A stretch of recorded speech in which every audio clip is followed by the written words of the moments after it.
आज अभी कल हम लोग इकट्ठे हुए थे गांव में। बड़ा ही दुर्भाग्यपूर्ण माहौल था। एक मृतक की भाई हैं, उनकी अंत्येष्टि में सब लोग शामिल हुए थे। तो मेरे गांव में दो लोग ऐसे हैं जिनका रुझान वास्तव में अध्यात्म की तरफ है, असंसारिकता की तरफ है, संसार के असार की तरफ है। चूँकि ये भाव कृपावश या भ्रमवश दोनों में से कोई भी संदर्भ हो सकता है कि उनके हृदय में व्याप्त हुआ हो और ये संकल्प उनके हृदय में उठा हुआ कि वो जाने कि वास्तविक रूप इस संसार का क्या है। हालांकि उन दोनों ने मुझे कई स्टेटमेंट दिए, कई बातें ऐसी कहीं जो कि वास्तविकता से भिन्न थी। हालांकि मैंने उनकी बातों को काटा नहीं, क्योंकि काटने का नाम जो है वो आध्यात्मिकता नहीं है, वरन जो फालतू का ज्ञान है उसको बाहर निकलवा लेना और व्यक्ति को सेल्फली चिंतन पर डाल देना, ये आध्यात्मिकता का पहला चरण है। हत्ता कि उस वक्त मैंने उनसे कुछ नहीं कहा, परंतु फिर भी इस बात पर चर्चा करना आवश्यक था, क्योंकि जब लोगों के बीच में, साधारण लोगों के बीच में वाद होता है तो वो कभी भी विवाद में बदल सकता है। तो वहाँ पर विवाद ना करके मैंने उनको मौका दिया। फिर भी उनका जो प्रश्न क्या था, उनकी जो गाइडलाइन थी, उनका जो स्टेटमेंट था, उनका जो संदर्भ था वो ये था कि मृत्यु सत्य है, संसार असार है और व्यक्ति को संन्यास धारण कर लेना चाहिए। ये तीन चीज़ें, हालांकि चीज़ें तो कई उठी उस वक्त, लेकिन ये तीन चीज़ें मुख्य रूप से उठी। मैंने भी उनकी इन बातों में अपनी ना असहमति दर्शाई ना सहमति दर्शाई, क्योंकि वो माहौल, वो स्थिति परिस्थिति इस वार्ता के अनुरूप नहीं थी। क्या वास्तव में मृत्यु सत्य है?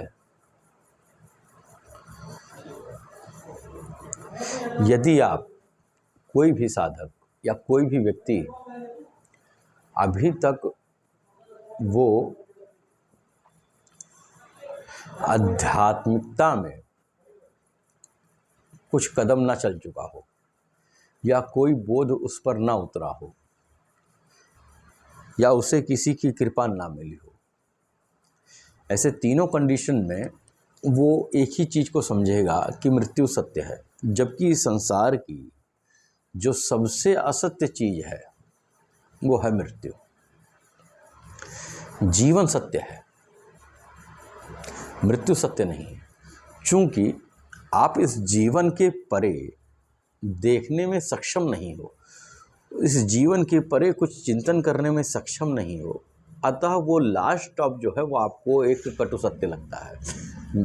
आपको मतलब सभी को कटु सत्य लगता है, मुझे भी लगता था। हमारे मामा श्री आदरणीय श्री अंबिका प्रसाद तिवारी जी, जब मैं इस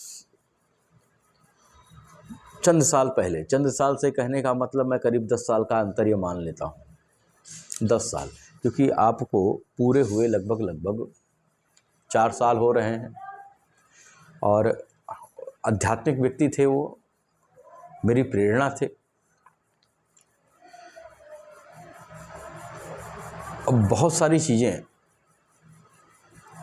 उन्होंने मुझे अपने वार्ता में समझाई भी, हत्ता कि उस वक्त मेरी समझ में नहीं आया। तो उनका एक स्टेटमेंट था कि ना व्यक्ति कहीं कोई जाता है, ना व्यक्ति कहीं से आता है, ना कहीं जाना है। उन्होंने मुझसे कहा कि बेटा जीवन क्या है और जीवन में इस धर्म की उपयोगिता क्या है। तो मैंने उस वक्त उनको कहा था कि ये मामा जी, ये जो संसार है वो एक स्कूल की तरह है। हम यहाँ पर पढ़ते और पढ़ाते हैं, सीखते और सिखाते हैं, और समय आने पर यानी कि मृत्यु उपरांत हमको सर्टिफिकेट मिलता है कि आप पास हुए या फेल हुए, और उसी के अनुसार आपको आपका फल मिलता है। तो वो बोले कि बेटा नहीं, अभी इस पे और चिंतन करो। ना कोई कहीं जाता है, ना कोई कहीं से आता है। इवनली उन्होंने तो इस बात के लिए भी कहा मुझसे एक बार कि किसी प्रकार की साधना करने की, किसी प्रकार का अभ्यास करने की कोई आवश्यकता ही नहीं है।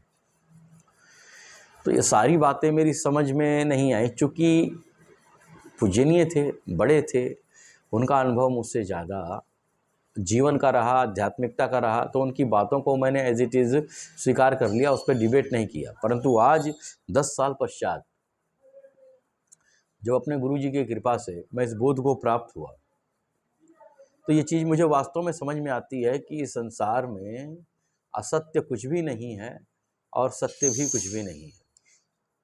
मृत्यु नहीं है, जीवन है, अज्ञान नहीं है, ज्ञान है, अंधकार नहीं है, प्रकाश है, और एक व्यक्ति स्वयं में परिपूर्ण है, वो पूर्ण है। उसे कुछ कहीं से भी कुछ ऐड ऑन करने की आवश्यकता नहीं है। जैसे कि एक पत्थर में ही मूर्ति छिपी हुई है, केवल फालतू पत्थरों को फालतू हिस्सों को बाहर निकालने की आवश्यकता है, वो मूर्ति स्वतः प्रकट हो जाएगी। इसी तरीके से एक व्यक्ति जो है वो पूर्ण है। ईशा उपनिषद में पहला ही सूत्र है कि पूर्ण से पूर्ण ही उत्पन्न होता है, और पूर्ण से जो निकलता है वो भी पूर्ण होता है, और उस निकलने के पश्चात जो भी शेष बचता है वो भी पूर्ण होता है। तो ये परिभाषा ही पूर्ण की है। ये संसार ही पूर्ण है, अपूर्ण कुछ भी नहीं है। हमारे चाचा श्री द्वारिका प्रसाद जी ने एक शब्द कहा कि ये संसार जो है दुख का सागर है।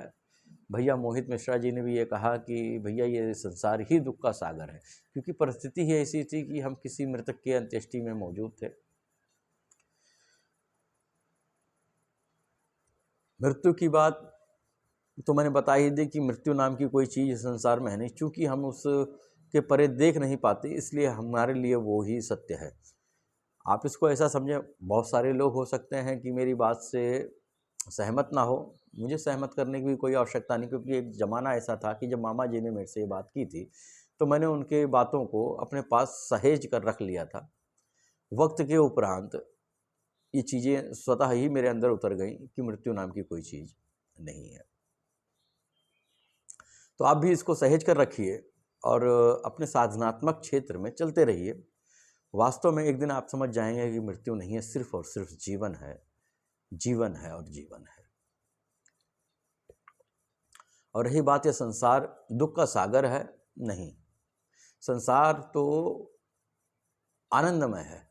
अगर संसार ये दुख का सागर होता तो उस परम पिता परमेश्वर ने इस संसार की रचना ही ना की होती। कौन बाप ऐसा चाहेगा, ये समझाने वाले शब्द हैं। मैं बाप शब्द को बड़े ही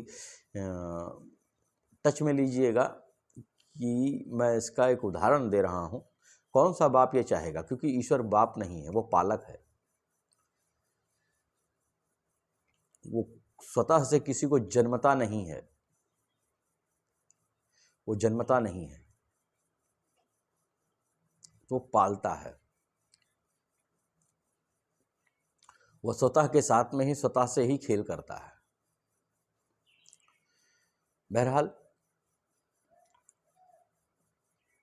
बात हुई कि संसार दुख का सागर है। नहीं नहीं नहीं नहीं, अगर ये दुख का सागर होता तो अपने प्यारी आत्माओं को, अपने प्यारे अंशों को ईश्वर इस कष्टदायक स्थिति में डालता है नहीं। वास्तव में ये संसार आनंद का कोश है, ये आनंदमय है, यहाँ सुख ही सुख है। अलबत्ता यहाँ पर रहने वाले मनुष्य उस बच्चे की तरह है जो अनजाने में आग की लपट को देख करके उसके सौंदर्य पर मोहित होकर के उस आग की लपटों को छूता है। जबकि यदि संसार में आग ना हो तो कोई मामला ही ना चले। तो ठीक इसी प्रकार हमारा अज्ञान ही है जो हमें भिन्न भिन्न रूप में भ्रमित करता है।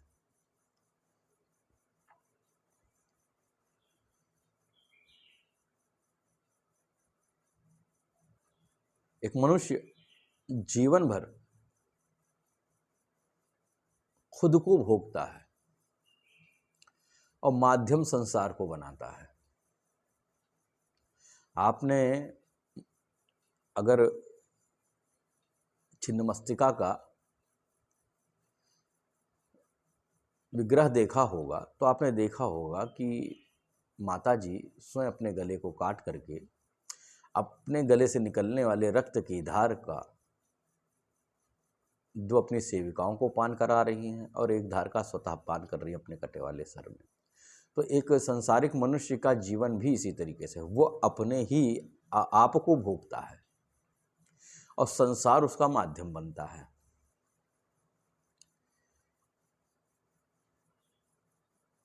जो ये दुख है उसका जो बीज है वो स्वतः है और इसको वो स्वतः पैदा करता है। बड़ी सिंपल सी चीज है। दुख को ना चाहना ही दुख का मूल कारण है। यदि व्यक्ति आने वाले कष्टों को बगैर दुख के सहर्ष स्वीकार करे तो वो जो दुख है वो स्वतः ही आंशिक सुख में अपने आप को परिवर्तित करेगा, आंशिक संतोष में अपने आप को परिवर्तित करेगा। और जब एक व्यक्ति उसी जगह पर रुका रहेगा तब इस आंशिक को वो पूर्ण में भी बदल सकता है। बदल सकता शब्द मेरा गलत हो गया, ये बदल ही जाता है। मैंने चर्चा पहले भी की थी, एक मनुष्य जो है दुख नहीं चाहता। हर एक व्यक्ति, वास्तविक धर्म यही है कि हम इस बात की कोशिश करें कि एक व्यक्ति दुख क्यों नहीं चाहता। विषय चेंज हो जाएगा, क्योंकि मैंने बात की थी अपने उन्हीं दोनों आदरणीयों की। मृत्यु संसार दुखालय नहीं है, ये सुखालय है। संन्यास, संस्कारों का न्यास ही संन्यास है। सभी प्रकार के बंधनों का त्याग ही संन्यास है। आप कहीं पहाड़ी पे चले जाओ, जंगलों में चले जाओ, तो ऐसी स्थिति में आप संसार का त्याग नहीं कर सकते, न संस्कारों का त्याग कर सकते हैं। संस्कारों संस्कार का त्याग कोई बाहरी अवस्था नहीं है, ये कोई बाहरी अवस्था नहीं। अगर ये बाहरी अवस्था होती तो बड़े बड़े मठाधीशों के कोर्ट में केस ना चल रहे होते, बड़े बड़े मठाधीशों में खींचातानी ना हो रही होती, बड़े बड़े ज्ञानी और विज्ञानियों में झंझट और कुवार्ता ना हो रही होती। इसका त्याग जो है अपने ये स्वतः के अंदर की इंजीनियरिंग है। ये आप कहीं पर भी रहो, आप सन्यासी हो सकते हो। सन्यासी होने का मतलब ही इतना है कि वह अपने स्व की तरफ, उसका जो मुख है वो उसके अपने स्व की तरफ है। उसका मुख जो है संसार की तरफ नहीं है। अब इस स्थिति को, इस अवस्था को प्राप्त कैसे की जाए? तो ये अवस्था जो है सतत चिंतन और अपनी चेतना को ऊर्ध्वमुखी करने से और ऋणात्मक चेतना से धनात्मक चेतना में, निगेटिविटी से पॉजिटिव चेतना में आने पर ही संभव होता है। और इसी चीज के लिए तमाम सारी साधनाएं हैं, तमाम सारे अभ्यास हैं। तो ये जो शास्त्रों में वर्णित है कि स्वर्ग और नरक की बातें क्या असत्य हैं? मैंने पहले कह दिया कि वास्तव में असत्य कुछ भी नहीं है और सत्य भी कुछ नहीं है। हम चीज़ों को वो जैसी हैं वैसी समझ नहीं पाते, वैसी इनको स्वीकार नहीं कर पाते, इसलिए चीज़ें जो है असत्य भी होती हैं और सत्य भी, क्योंकि मूल रूप से वो सत्य हैं। बात ये बड़ा गहरा चिंतन रहा मेरा कि इतने सारे ऋषि मुनि, इतने सारे चिंतक, इतने सारे सत्य को स्पर्श करने वाले लोग, लेकिन सबके वक्तव्य अलग अलग क्यों रहे? तो सभी के वक्तव्य, किसी के वक्तव्य अलग अलग नहीं रहे। समयानुसार, देशानुसार, कालानुसार उन्होंने अपने अपने लोगों के लिए, जिन लोगों के बीच में वो थे, उनके हितार्थ उन्होंने अपने अपने स्टेटमेंट्स दिए। लेकिन उसकी पत्तियाँ, उसके तने चाहे जितने रूप में, चाहे जिस कलर के भी हों, लेकिन जो उनकी जड़ें हैं वो सबकी जड़ें एक ही तरीके की हैं। सबकी जड़ों का, सबके मूल का एक ही काम है कि मनुष्य को वास्तविक रूप में उनके स्व में स्थापित करना और उस परम लक्ष्य की तरफ उनको धक्का मारना। और ये सुनने की बात नहीं है, ये पढ़ने की बात नहीं है, ये चिंतन की बात है कि कोई भी चीज़ अगर आपके समक्ष आए तो आप उसको स्वीकारिए। आपका स्वीकार कितना है उसके पीछे, और आपका विद्रोह कितना है उसके पीछे। विद्रोह अपने आप में नकारात्मकता है और स्वीकार ये धनात्मकता है। चिंतन करिए और आपके पास वो सारी चीज़ें उपलब्ध है। एक मनुष्य वो किसी भी दृष्टिकोण से न्यून नहीं है। वो सारी चीज़ों का जो उसका सार है वो स्वतः ही प्राप्त कर लेगा। दूसरों से लिया हुआ ज्ञान, दूसरों से लिए गए स्टेटमेंट्स केवल एक भार हैं जो कि दिमाग को भ्रमित करते हैं। अगर संसार असत्य होता तो तुम अपने आप को सोचो, तुम सत्य हो या असत्य हो। तुम असत्य नहीं हो, तुम सत्य हो। मृत्यु असत्य है, अज्ञान असत्य है, अंधकार असत्य है, जीवन सत्य है। दुख का मूल कारण व्यक्ति का अज्ञान है जो कि असत्य है। व्यक्ति स्वयं को दुखी करता है। स्वर्ग और नरक स्वतः ही पैदा करता है। क्या स्वर्ग और नरक नहीं है? बिल्कुल है, बिल्कुल है, क्योंकि तुमने उनको पैदा किया है। तुम ही उनके निर्माण करता हो, तुम ही हो। बहुत सारी चीज़ों को स्पष्टता से खोल देना, ये कुछ ऐसा होगा कि जैसे एक छोटे से दूध पीने वाले बच्चे को सूप का पिलाना, वो उसके स्वास्थ्य के लिए भी खराब है और उसको कुछ लगेगा भी नहीं। यही कंडीशन है कि बहुत सारी चीज़ें मैं खुल करके नहीं बोल सकता। इसके लिए कि योग्य व्यक्ति चाहिए, और मैं बोलने के लिए भी नहीं बैठा हूँ ऑनलाइन।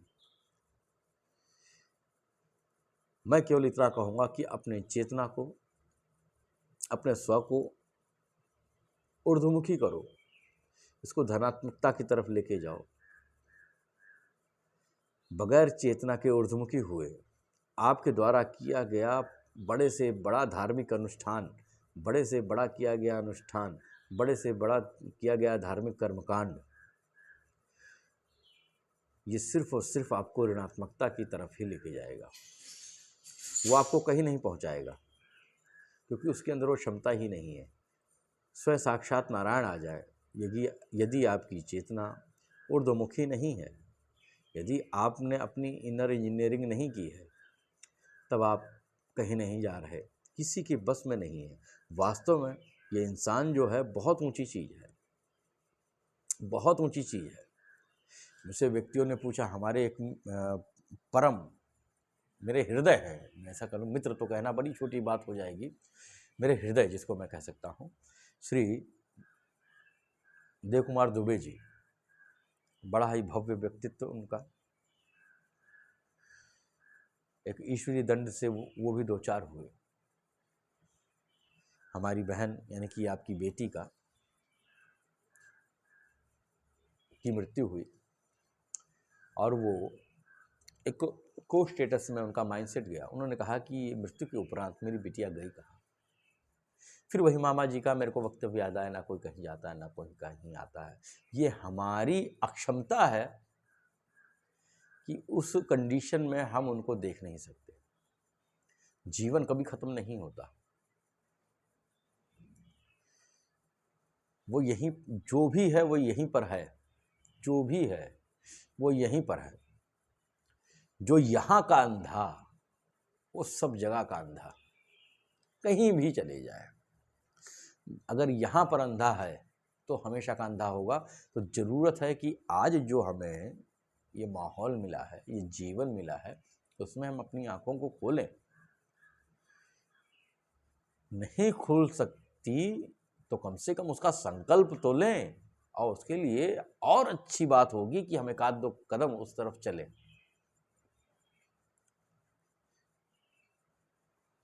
एक आध दो कदम उस तरफ चलें।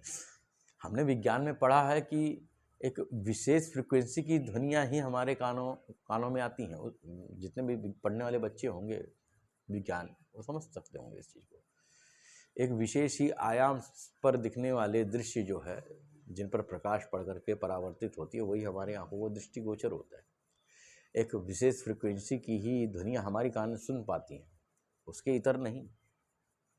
तो क्या वो है नहीं? वो हैं। ये हमारी अक्षमता है कि हम उसको देख नहीं पा रहे हैं। हम अपने जागरूकता को, अपनी सजगता को, अपनी चेतना को इतना विस्तृत करें, इतना ऊर्ध्वमुखी करें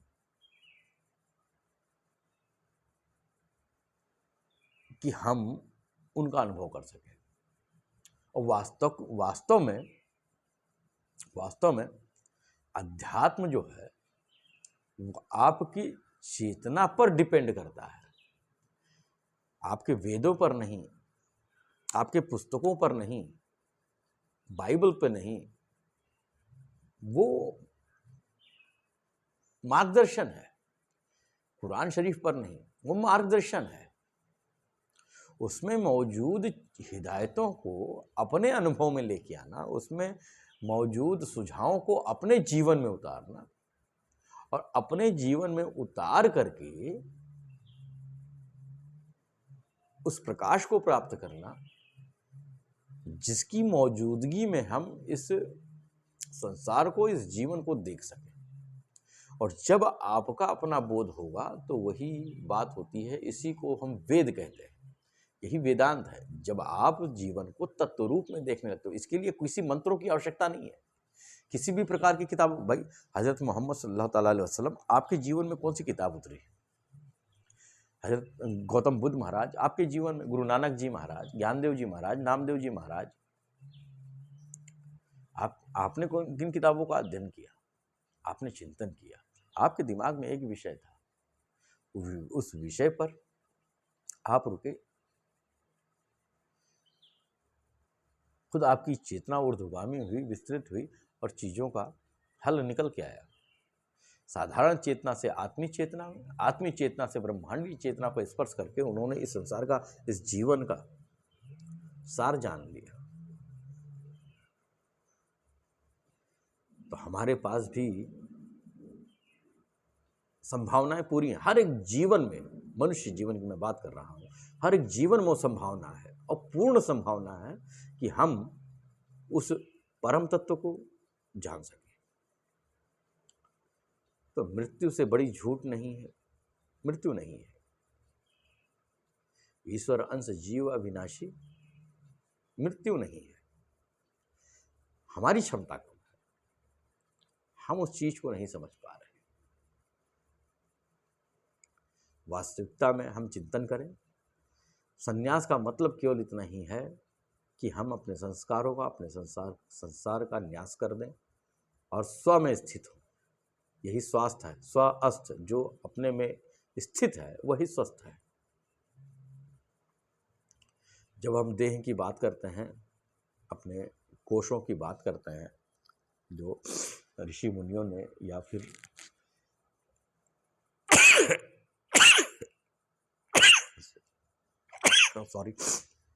पूर्व के चिंतकों ने या पूर्व के आत्मदर्शियों ने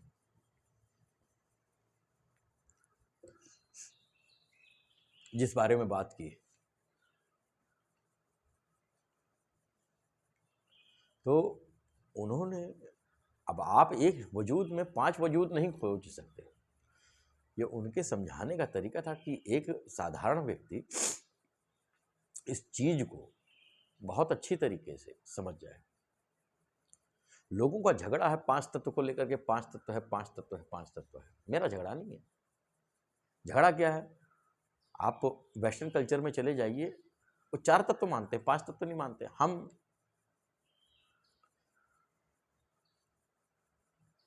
वैदिक मान्यता को लेकर चलने वाले 5 तत्वों को मानते हैं। अब बताओ इनमें सत्य कौन सा है और असत्य कौन सा है? भाई जब दो प्रकार के स्टेटमेंट हैं तो कोई तो असत्य होगा, कोई तो असत्य है। नहीं, ना वो असत्य है ना हम असत्य हैं, कोई असत्य नहीं। फर्क इतना है कि कहने के तरीके में भेद है। चार तत्व हैं और ये चीज मेरी दिमागी नहीं है, ईश्वर की कृपा से मैंने अपने साधना काल में इन चारों को देखा है। ये मैं अपने अनुभव से बोल रहा हूं।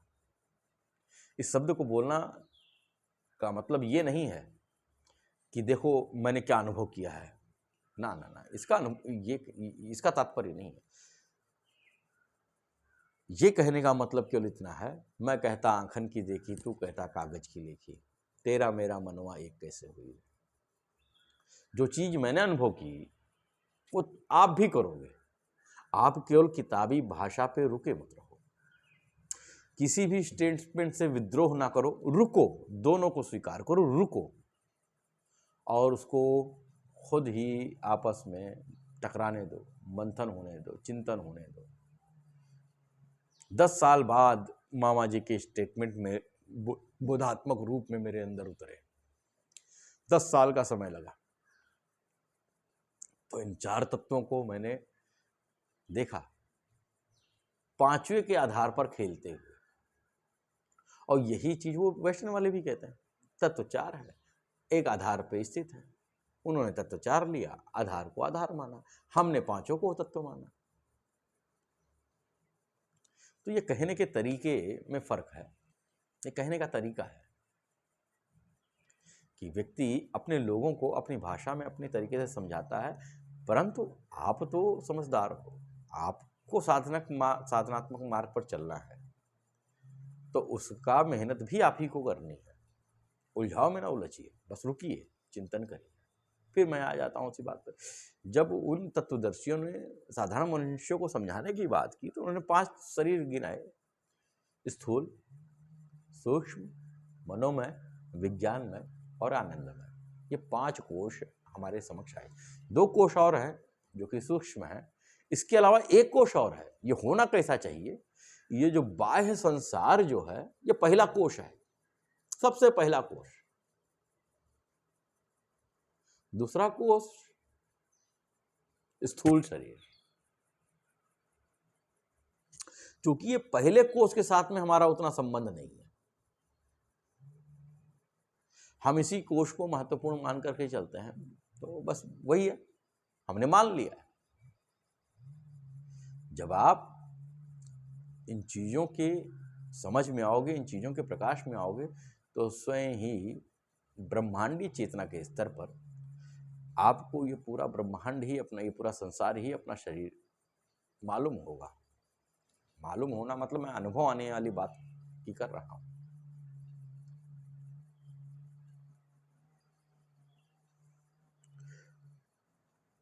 इन सब चीजों की एक विशेष अवस्था होती है कि जब एक विशेष अवस्था में मनुष्य इन सब चीजों का अनुभव करता है।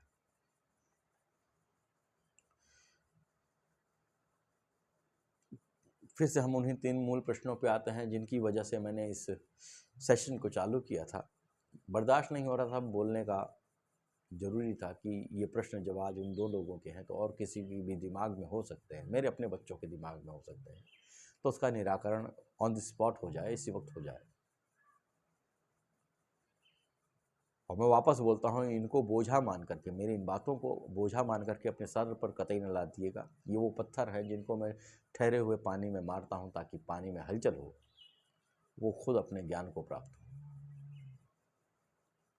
मृत्यु असत्य है हमारी अक्षमता के कारण, जीवन सुंदरता से भरा हुआ है, ये दुखाले नहीं है।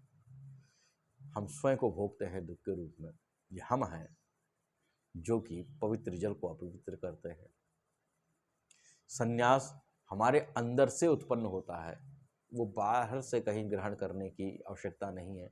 एक नींद जब आप पर तारी होती है तब आपको रेशम के गद्दे नहीं चाहिए होते हैं, कुछ नहीं चाहिए होता है, बस आपको मौका भी नहीं, बस अगर नींद तारी है तो वो आपको गिरा देगी।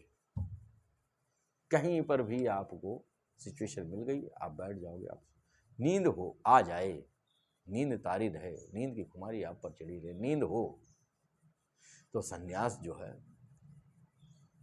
एक इनलाइटेंड आदमी, एक ज्ञान को प्राप्त आदमी, एक तत्वदर्शी, वो अपने बोध के पहले भी सुबह उठता है, शौच वगैरह करता है, नाश्ता करता है, और यदि उसे कहीं जाना हो, मान लो कि उसे अगर आधार कार्ड चेंज करवाना हो, तो वो लाइन में ही लगेगा जैसे आम लोग लगे हैं। वो पहले भी लगता था और इनलाइटेंड होने के बाद भी वही करेगा। संसारिकता में कोई फर्क नहीं आता, संसारिकता में कोई फर्क नहीं आता। जो संसार की क्रियाएं हैं उसमें कोई फर्क नहीं रहेगा। वो इनलाइटेंड होने के पहले भी वही चीज करेगा, उसके उपरांत भी वही चीज करेगा।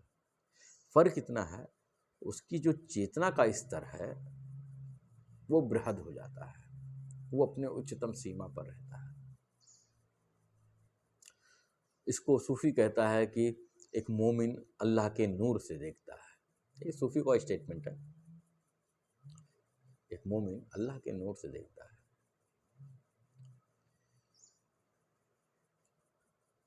तो एक व्यक्ति अपने घर में रहते हुए भी एक सन्यासी व्यक्ति हो सकता है। मैं तो कहता हूँ मैं अपने शिष्यों को सन्यास देता हूँ, मैं अपने बच्चों को सन्यास देता हूँ। शिष्य गलत है, शिष्य गलत शब्द है, मैं अपने बच्चों को,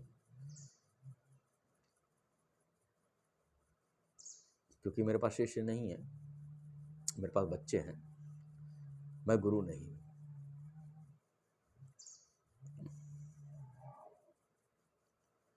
तो आइए हम सब धनात्मक चेतना की तरफ चलें, अपने चेतना को समझें और उसके विस्तार के लिए प्रयास करें। जब तक हम धनात्मक चेतना में नहीं आएंगे, हमारी चेतना धनात्मक नहीं होगी।